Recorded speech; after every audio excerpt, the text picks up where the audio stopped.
Cool. We're live. Hey guys, welcome to another episode of Civilian Medical Podcast. This is going to be episode 73. We didn't play our intro music because I don't have my life together and I couldn't get with Sean to figure out how to play the music. So no music, no intro, just old school hey, how's it going, guys? We're here. But I've got my friend Bobby from Texas here. And Bobby used to be a paramedic, still is technically a paramedic, I guess. You can kind of give your life story.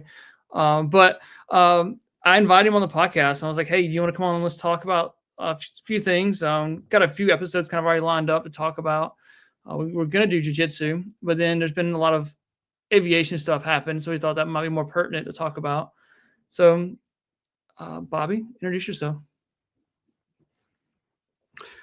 Hey, so I'm Bobby Wales, and I guess I'll start at the beginning. I grew up in Maine. I went to college in South Carolina, and while I was in college, the university offered me a free EMT class, so I accidentally found my way into the EMS industry. Once I got the certification, I thought, well, I might as well use this to make money since I have to pay for college, and I got a job working at a small rural EMS system where Dietrich and I met back in a lot of years ago. I think it was 2002 I started working there. Yeah. So 23 years ago. After I graduated from college, I went right back to school and became a paramedic. And then we worked together for the next several years. At some point in there, maybe 2008 or 2009, I became the training officer for our system. I'd gotten into a lot of the education side of EMS. So teaching EMS, teaching continuing education, trauma courses, and American Heart Association courses like CPR, BLS, and all of the other card-carrying courses. In 2010, I moved to Texas to work for the American Heart Association, and my role there for the subsequent 10 years was managing all of their international training programs. I traveled around the world. I spoke at conferences, trained instructors, and managed all of that education. The last year or two that I was there, 2021, 2022, I was over all of the education programs, instructional design, and development of those programs. And then I moved into the medical device industry. I decided I had enough of the nonprofit life, and now I work in medical education in the medical device industry. I do keep my hands in the EMS industry a little bit through an association with CAPSI. I'm on the board of directors for CAPSI, which accredits continuing education for EMS providers. And so I still get to go to some of the conferences and keep up to date with the latest and greatest. I do still have my national registry certification. Twice, I think, since I've moved to Texas, I've gotten my Texas license, and then it's expired before I've done anything with it. So I've not worked clinically in a while. The bulk of my actual hands-on experience in the last decade or so has been responding to incidents on airplanes, which we could kind of go back to our previous podcast episode to talk about that. And the one day that I spent riding along with you a little over a year ago. That was fun. I remember that. Just rode around, ran calls. That was a good day. So yeah, so I live in Texas now, and life is pretty good. And looking forward to talking about aviation emergencies today. Yeah, I know you have a lot more experience than me than flying, just because your jobs and stuff like that. So it's kind of a cool opportunity to talk to you about it. But there's been some pretty big events happening in the news recently. As we record this, the flight in Canada, was it Cuba? Where was it at? What city? Anyway, the in Canada. Toronto, yes. Yeah. Thank you. That one lands. It looks like it hits hard on the wheels from the videos. There's been a couple of videos on Instagram. I posted one of the people coming out of the plane on my Instagram, but it looks like it hits the tarmac heavy, then rolls over, like loses a wing, something happens, and then rolls over. We had the one in DC, Washington, DC. So kind of just talking about that, I think we've seen a run of them for whatever reason, but we know flying is safe, but still at the same time, it's still can be a little bit scary. Yeah, the one in DC, they were saying was the first commercial airliner to crash in America in 16 years, which is pretty impressive, to crash with fatalities. But when you go on the NTSB, the National Traffic Safety Board website, it actually shows that there's thousands of incidents every year, with a small number of them being serious accidents that involve fatalities. So most of those are small airplanes, probably people with a lot less experience than commercial airliners. So there's probably not any reason to be really concerned on an airliner right now. Although I have to admit, last week was my first flight after the DC and the Philadelphia incident, and I was a little bit nervous when we hit some turbulence. But other than that, I think it's kind of business as usual. I did see that there were 87 accidents so far this year, which is not an alarming number. Apparently, it did seem like a lot to me, but only 13 of them had fatalities involved, and were ostensibly small airplanes. But when you think of it in the context of being a first responder, that's most likely what you're going to see. You're going to see that small Cessna or Piper that some random guy down the road from you is flying around, and something goes wrong and they end up on the ground. So I think it's super interesting to watch these videos, like the ones from Toronto yesterday. And so far, it seems there have been no fatalities related to that one. Everyone got out safely. I've seen reports of 18 to 21 people with injuries. So that's fantastic. But more reasonably, what we would see is a small plane that crashed that would require some sort of medical response. It's interesting how busy they are. I flew with a friend of mine it's a small plane, 2-seater. We flew from right near my house up to Rock Hill, South Carolina, which is, probably, it took us like 15, 20 minutes to fly it, I think, 30 minutes to fly it. But then it was, it's an hour and a half drive. But it's like crossing over like GSP and things like that, like bigger international airports, like just the radio traffic. Listen to that on the comm side was pretty interesting. How they're, and we flew, and like they were calling our tail number, and I was like, hey, do you see that plane to your like whatever 11 o'clock? It was another small plane, and it took Matthew and I a little bit to find that next plane that was flying under us. So like I see how like things like this could happen, even though I'm not a pilot, never claimed to be one on YouTube, but I definitely could see how that could get complicated.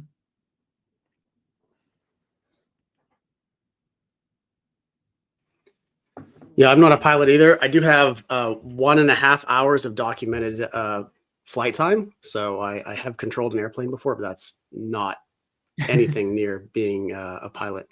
But it is really interesting to see. I have flown in and out of Reagan many, many times, including as recently as January, actually. And that is a really busy airport and a busy piece of airspace. So it's really heartbreaking to see what happened there. I think there's some lessons for us to learn as we think about how we would respond if we were the first people to show up to an incident. Definitely. One quick aside, in all of the international travel that I've done. Go ahead. I think we got a little delay, so we're kind of walking on each other a bit. We'll make it work. But yeah, the one in DC scares me just because of the cold water. Like I wonder like how many patients were still alive when they hit the water, and probably maybe not died from traumatic injury. They died from hypothermia. That kind of worries me a little bit. Yeah, I think we'll find out when they get through the rest of the investigation. But as terrible as it sounds, I hope it happened really fast. So when you're flying, I was going to say, so I think.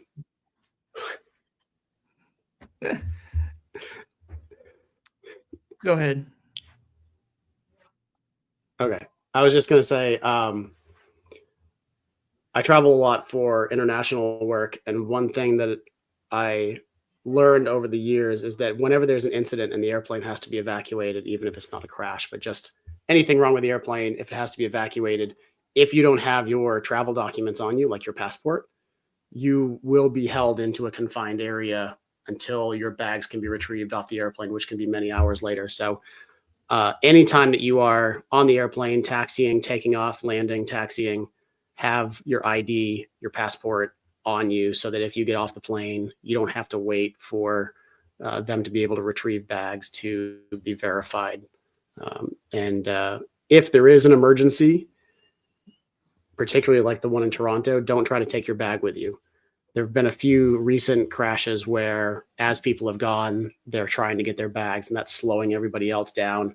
and there's been some conversation about authorities starting to prosecute those people because of the potential hazard that they pose to other passengers behind them. So definitely, if you want to have it on you, have it in your pockets, get off the plane, don't bring a bag, and get out as soon as possible. Even in the video you posted from the Toronto one, you can hear one of the flight attendants yelling at a passenger, "Leave your bag, just go." Yeah, I'm thinking I can get off the plane fast. I can go to a Walmart and buy clothes and buy whatever I need. So just getting off, like there's always a Walmart, there's a Dollar General somewhere that you can get something from. So yeah, super scary. And like just people are they think about themselves a lot. Like they're not worried about other passengers. Like, oh, it's all about me, me, me. So they got to get the bag off and things like that. So I would start kicking people off my foot. Absolutely.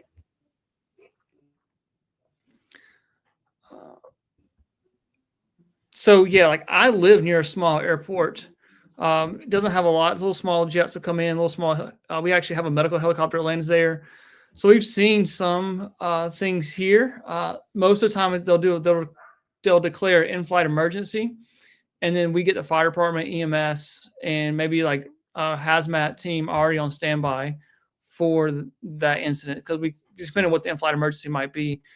We haven't had anything here locally, which is good. When I was at my larger service I worked for, there's international airport there, and we had just cleared the hospital. And when you clear that hospital, you can almost see the airport. And we cleared it, and they were like, "Oh, medic so and so, we have an in-flight emergency coming into the international airport." And I was like, "Oh, you gotta be kidding me!" But luckily, that ended up being nothing either. So I have not been a part of an airplane. When I was a young EMT, we had a little small plane land in the woods, but it was nothing. We was more of a hazmat scene just because of the fuel and stuff like that. So everybody was okay. But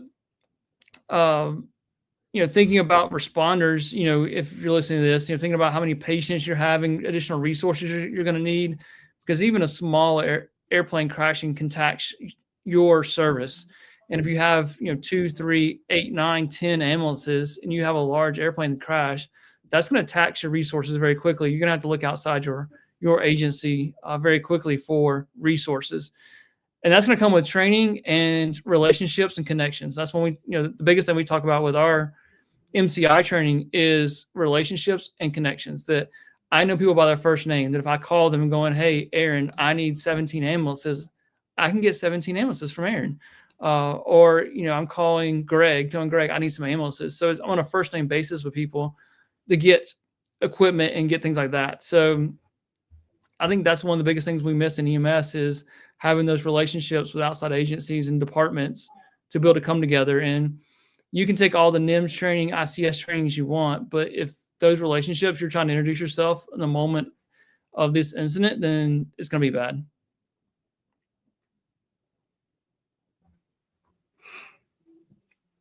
Yeah, I think we've seen that in some of the past major incidents where there's terrible communication between different services that are responding. And then when you have the added complexity of a very rare experience like aviation emergency, it really increases that complexity that you're dealing with. I think when you think of like the airport near your house, the idea of a small plane crashing in the woods is probably the highest probability event. Either, just an issue with takeoff, loses power, ends up in the woods, or an incorrect landing. For me, I live in the flight path for Dallas Love Field. Things are coming in, depending on the weather and the time of year. They come in right over my house at about 2,500 feet. And we've got the DFW airport. We've got Addison Airport. We have McKinney Airport. There's a ton of airports around here. And then there's air shows and other events like that. So there's a decent probability of something going wrong in this area as well. And I think the consideration here would be it's probably not going to land in a wooded area because there aren't a lot of wooded areas. So there's probably also the act of civilians on the ground who are not in the flight being included in any sort of incident, which we'd have to consider. You mentioned the the one that happened in your area a while back being an issue with the fuel and becoming a hazmat issue. And that's pretty common because planes, unlike cars, they store their fuel in the wings. So it'd be like every motor vehicle accident that you responded to, if the gas tank was on the front bumper, it's going to be everywhere. So that I think plays into a lot of fuel itself, getting onto the body and onto clothes. It, of course, if the fuel ignites, that's a big burn hazard. And it plays into how you consider whether you're going to remove the patient from the aircraft, get them away from it, or treat them in place. Definitely. I think burns is a big problem we would see, whether it be actual fire from the jet fuel or just jet fuel being on the patients, causing secondary burns and things like that. So decon in patients, they're going to be spraying foam from the fire department to keep the fire at a minimum. So lots of decon. This is a major hazmat plus MCI event. Definitely lots of things to think about from that. I think, as far as injuries, we talk about, it's not going to be a slow impact. Typically, like the one in Philadelphia, that thing was like a rocket. I think it would have made like an 8-foot crater in the ground, that medical airplane when it went down. So that's high velocity. Now, no survivors for that one, unfortunately, but that's a high impact, high energy, high impact. They have seatbelts, but when the plane in Canada rolled over, so at least that stopped the people from falling out of the chairs, hopefully. But not like there's airbags. There's not a lot of safety equipment that I'm familiar with besides, maybe padding and seatbelts.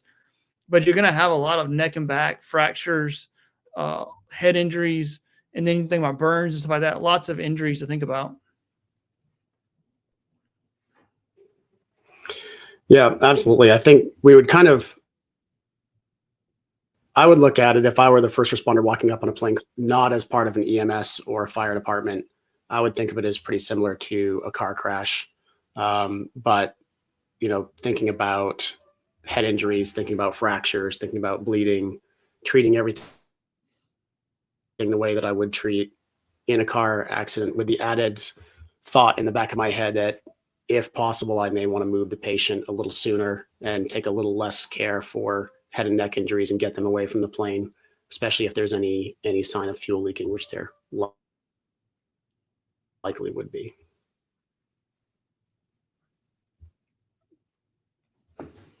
The one other thing that I think is interesting, I did do a flight class a few years ago, and the plane that I tested, the plane that I went up in and flew, came with a parachute system. So the instructor said that it was outfitted with a system so that if the engine died mid-flight and for one reason or another we weren't going to be able to coast to a runway or a field or something, that there was also the opportunity to. But then, to be honest, it's more of just something that we use to convince the spouse of the buyer that they want to buy the plane, as opposed to being an actually useful safety feature. He's like, 99 times out of 100, you're going to glide this plane and try to land it in a field. But maybe every once in a while, it might be beneficial to have a parachute. So that might be one way where you would look at what are the injury patterns going to be coming into a gliding landing where you maybe impact a tree versus coming into a straight down landing at 40 miles an hour into the ground with a parachute deployed. And I think about like objects flying too. Like people have laptops out, bags that will come loose. Like I just don't know how secure the overhead compartments are either, especially when it's rolled over. Like I would like to see inside the one in Canada, especially since it did roll over. I think it was kind of I like to say a slow rollover, but that's my, I don't really know. But I mean, I know it rolled, but I don't think it was it was slowish. I'll put that. But I'd like to see like inside, like how much stuff was thrown around. So not only do we have like that primary impact, now you have secondary injuries or secondary impacts, things like that from just flying objects. Yeah, I bet it didn't feel like a slow roll when you were inside it. But fortunately, with takeoff and landing, they do want you to have laptops and everything put away. You can have small handheld devices out, and that's why they have that rule. There are some interesting videos that I've seen of in-flight turbulence, particularly during like a meal service where the turbulence hit so hard that the food cart goes up and then comes down on top of people. And there have been some pretty serious injuries related to those types of things. Yeah, I would also expect that there could be, particularly if you're looking at a smaller plane that's not going to have the regulations of locking everything up during takeoff and landing. You might even have a dog sitting in the compartment that might be flying around during a crash and cause an impact as well, plus luggage. So there could be a lot of primary and secondary injuries from that sort of incident. And like when I flew just recently, Matthew, like we were taking off and he like did a quick overview of the instruments, things like that. Like this is what we're looking for this instrument. Like he's right RPMs. This is, just kind of a quick overview of the cockpit.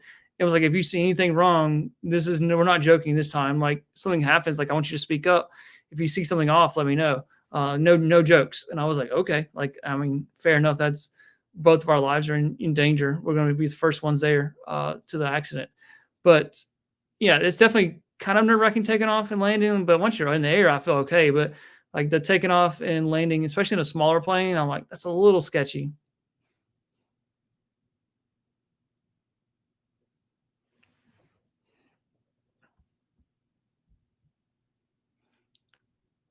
We talking about like when to move patients out of the plane. Like, what's your thoughts on that? Like, is it best we just leave patients in the plane, or do you think we should try to move them out?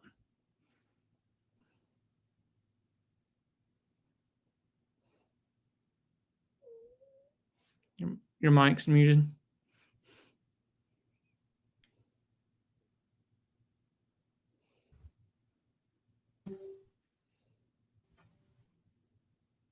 There we go.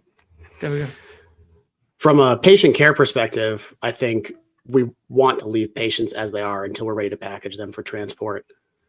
Where I would consider moving them from a car would be if the car was on fire or if there was high traffic that we couldn't shield the car from. And I would kind of think of the same thing with an airplane. You have a little higher index of suspicion that the plane could catch on fire, as the one in Toronto did. As a matter of fact, it just seemed like it rolled away from the fire as it was traveling down the runway. So anytime I would see fire, uncontrolled smoke, or severe structural damage to the plane, I would want to get the patient out of there as soon as possible. And then thinking about what it would look like to evacuate them to emergency services, how far we are from being able to get an ambulance there or an ATV that could transport them. That's something I would definitely take into consideration as well. As a civilian, if I was patient, even if I was pretty far from access to code, I would want to sit there and treat the patient and then let the EMS service come to me with whatever off-road capabilities they have. From the plane itself, I would think of moving them. Otherwise, I would want to keep them in their position that they were in their seat, preferably buckled in, and try to treat as much as I could in that context.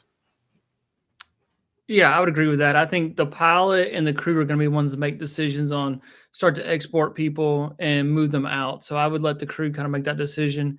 And then for me, like I think about major bleeding is the first one I'm going to try to control. Do I have a tourniquet? Can I improvise a tourniquet? What does that look like? But I think everything else can wait unless there's burning and the people are going to burn to death. Then we start making moves. But hopefully just kind of build a hunker down where you're at and build a control major bleeding and everything else, like with our show notes, kind of go through the March algorithm next. But I think I would just kind of wait on the pilots to make that decision on who gets evac'd out, things like that. I did see it was interesting for the flight in Canada that they were talking about in the news, how it's upside down. And if they had deployed the slide, it would have actually covered up the window or covered up the door. So someone had to override that system that the slide didn't deploy that way, because it would have deployed down in front of the door and they wouldn't be able to get out because it's a big giant inflatable slide. So someone made the call to disable that. So I don't know if it was like crew member, I assume it was a crew member. That's kudos to them for being able to know how to do that and have the mindset to go, wait a minute, we're upside down, don't deploy that. So it makes it easier getting people on and off the plane. Yeah, absolutely. And I think anytime that you have a commercial flight, if the airline staff is able to give commands, they're not incapacitated, we would definitely defer to them with whatever patient evacuation we were looking to plan. The only time I would want to make that decision myself would be in a, a small plane. I have to make that decision, implement the patient. I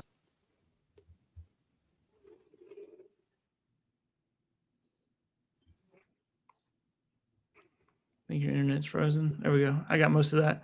So listening to the flight crews on the bigger ones and on a small plane, you kind of have more control, more decisions. So I agree with that. I think it's interesting that I think it's the bystander effect really kind of comes to an effect here in a lot of times too, because we were at lunch with Gage having a procedure done at the hospital, and I'm in plain clothes. I'm not wearing a skinny medic hoodie, nothing, just plain clothes. And I'm in blue jeans, cowboy boots, blue jeans, and this old lady falls in the middle of the cafeteria at a large hospital. And so I'm like putting my fork down, and I look over and I'm like, I'm not a paramedic. I'm just going to finish eating. But no one moved to help this lady. Like, this poor little lady took a hard fall and now is laying face down on the ground. And there's a cafeteria full of scrubs and no one moved. So I got up and I was like, hey, man, my name's Dietrich. I'm a paramedic. Where are you hurting at? And then people started moving towards me and was like, oh, I'm a nurse. I'm a nurse. And I was like, I appreciate your service. And like, don't move her. And I was like, yes, I completely understand that. I'm not moving her. You should probably call for help. And then another nurse that actually knew who I was showed up, but no one started moving to this old lady until I made the move. So I think definitely a lot of this comes down to that bystander effect, that someone's got to make the first move and get there.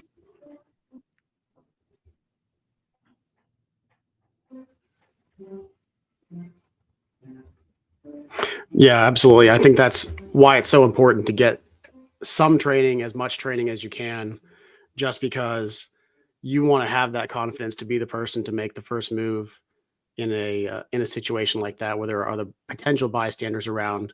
You never know who might be there. Just they don't have the confidence to step up and help. But then it turns out they actually have a really great skill set that you can really use to help somebody.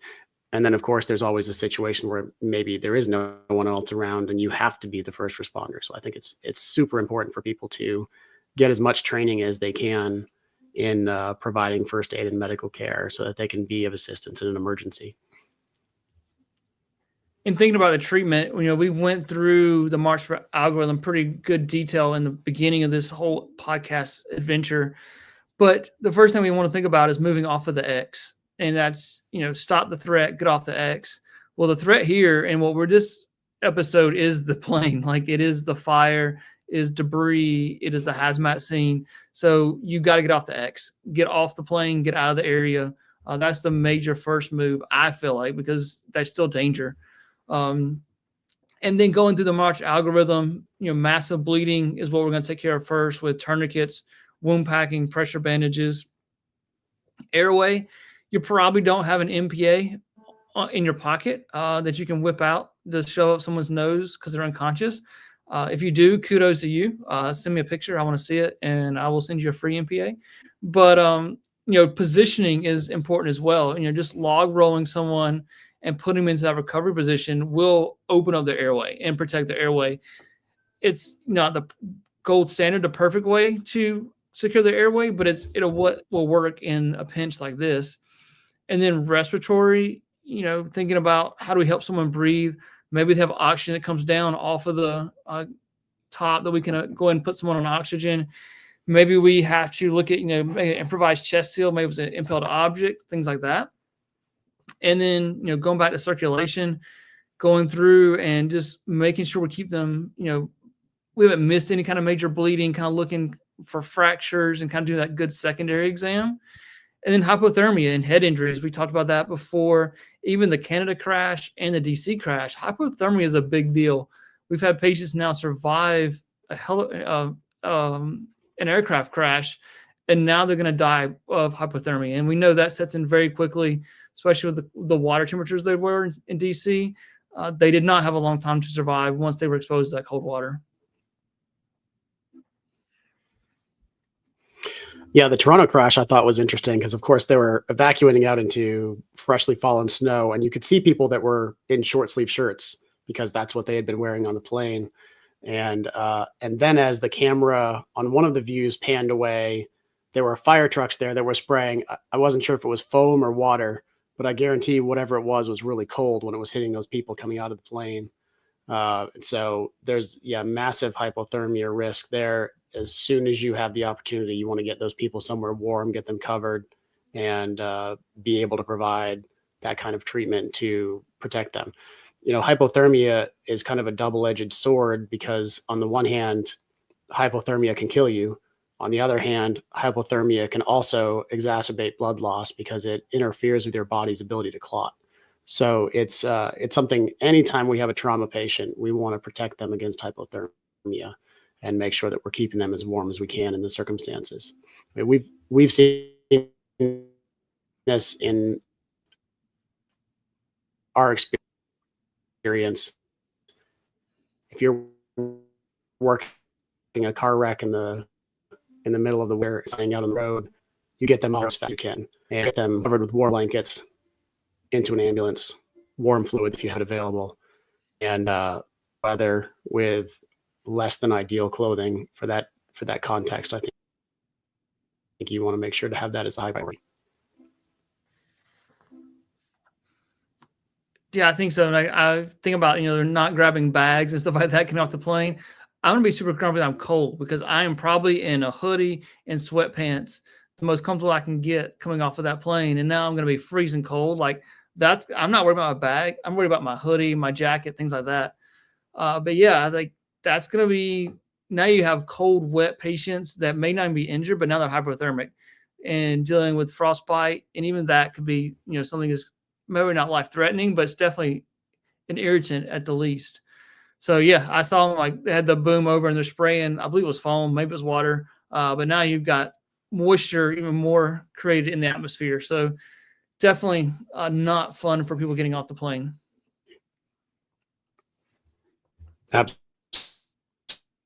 Absolutely. And for the responders coming to try to treat the 20 some odd patients. So I think it's important, even if you're just running out to the store, even thinking outside of the context of an airplane incident, if you're running out to the store, if you're taking your kids to school or soccer practice or something, make sure that you have the right equipment for you in your vehicle, that you have what you need to keep yourself warm, so that if there is some sort of emergency and you have to get out of your vehicle and help, or if you are part of the emergency and you just have to evacuate your vehicle, make sure that you have the right clothing in the winter. I was up in Minneapolis last month, and one day while I was there, it was 16 degrees below zero, which I am not a skinny medic, but that wind still cuts right through you when it's that cold out. I mean, it's cold. And I made sure every time I left the hotel or the office or wherever I went that I had something in the car that I could put around me and survive out in those temperatures for a little while if I had to, just in case of something going wrong with the rental car or an accident or something along those lines. People in warm climates tend to think of that, but people like me who live in the South are less likely to be thinking about those things when they're visiting colder climates, or when we get a cold snap here. It's pretty easy to get caught surprised when you are not used to bringing a parka with you in the car everywhere you go. Yeah, Candace had that conversation with our kids just not too long ago, and it was like I don't remember how they were dressed, but they were not dressed appropriate if something happened. And Candace was like, at least throw a coat, throw something in the car. That way if something happens, we have some kind of protection for you. So it's just a little bits and pieces there to kind of provide some education even to the kids. Like, hey, we drive nice cars, but something could always happen. You get into a car wreck, it breaks down. Like, we want to make sure that we're warm if we're waiting on help to come. So just having a little bit of education. So we were kind of talking about it before. Yeah. So I've always told my kids, if your car breaks down and you end up on the side of a highway, get off the highway, like physically get your body off the highway because you don't know if your car is going to get hit, get behind that guardrail. But if it's 5 degrees out with the wind, you want to be able to do that safely too. Yeah, because you got one that's going to start driving soon. Yeah, a couple years. I have one that's already driving. So having that conversation, then I have another one that'll be driving next year. So that's a scary feeling when they start driving out of the driveway.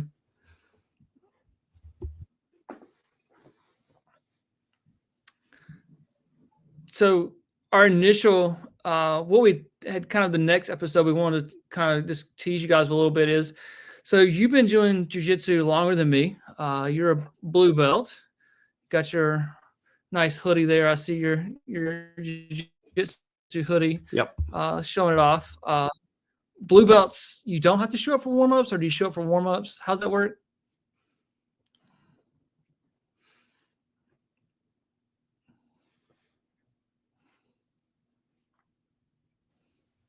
Purple belts can skip the warm-up supposedly, but the blue belts, we still have to show up. Plus, at my age, I've always got to warm up. There will never be a skipping the warm-up for me. Yeah, that's me. But like I've been training for about 3.5 years now, and it's really been great for me. Great exercise. So I'm looking forward to talking about that and talking about how that plays into any time that you are a first responder and whether it's a benefit or not. Yeah, me too. I've been doing it for about 1.5 years now, and just physical health, like, it is so much better. I've actually gained weight, but I'm still the same pant size. I think that's a plus. And then feeling confident when someone grabs a hold of you. I've had a couple incidents in the 1.5 years where combative patients or just whoever grabs a hold of you, and I'm like, okay, cool, grab a hold of me, let's go. And then just from my mental health, we had Hurricane Helene come through, and I had been at the EOC pretty much straight for like 4 or 5 days, and I was just mentally exhausted from being at the EOC, being in an incident command role. And I went to the gym, and I was like, I just want to grapple for 1.5 hours. And my coach was like, "Are you serious?" I was like, "Yeah, like I just want to grapple tonight." And got a couple of police officers in there as well, and they were like, "Yeah, I agree with Dietrich. It's been a rough week. We just want to grapple." And our coach was immediately like, "Okay, that's what you guys need. Let's do it." And we grappled hard for 1.5 hours. So that's kind of been for my mental health. Like I like that. And just I had a bad call too, and was kind of talking to Bruce about it. And I was like, I'm here, but mentally I don't want to be here. And he was like, okay, how can we help that? And I was like, I just want to fight. Like, I just want to fight. And so like my friend, he's probably about 6'3", 6'4", 220 pounds. He was like, let's go, Dietrich. You can go 100% against me. And I'm like, all right, cool. So I go 100% against him, and he's like a little like flopping the gnat away. But for my mental health, man, it's been awesome.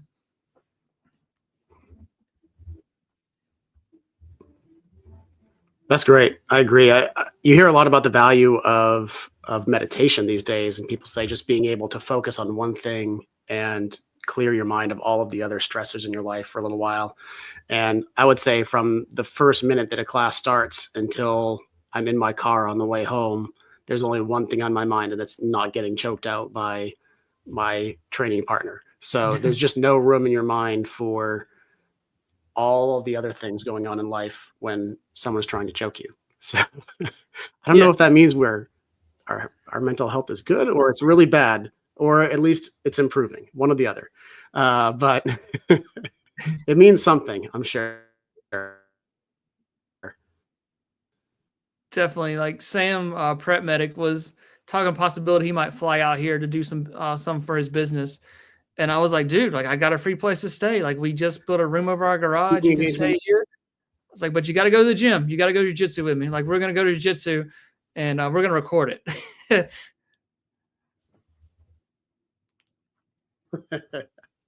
Sounds good. And then just as a heads up, I've been posting social media links on Facebook and done a couple of long form videos on my YouTube channel. February the 28th, I'm going to be speaking in Greenville, South Carolina at the Pediatric Trauma Symposium. It's going to be at the Westin Poinsett.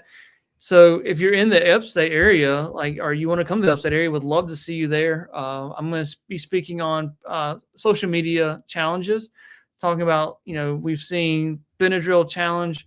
We saw the crate challenge. There's a tripping challenge now. Just the craze of social media, what it drives kids to do. So I'm going to be talking about that. They think I'm a social media expert for some reason. But it's also virtual too. So if you don't want to come to Greenville, South Carolina, that's fine. But you can log in virtually and then view it on the internet. So kind of nice there. And then I was going to get a sample. Yeah, hold on one second.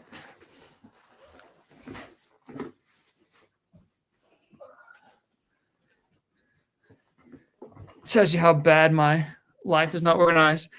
So new product for medical gear outfitters is the mini X shears. I like the full size X shears. I use them in my truck. I've got them on my SWAT vest. Lots of our EMTs and paramedics carry them, but they came out with the mini X shears. And so they're smaller, and we got OD green, a couple different new colors really too. Slow bending. But these are really nice. So you can get those at Medical Gear Outfitters. And the coupon code is Civilian Medical for 10% off.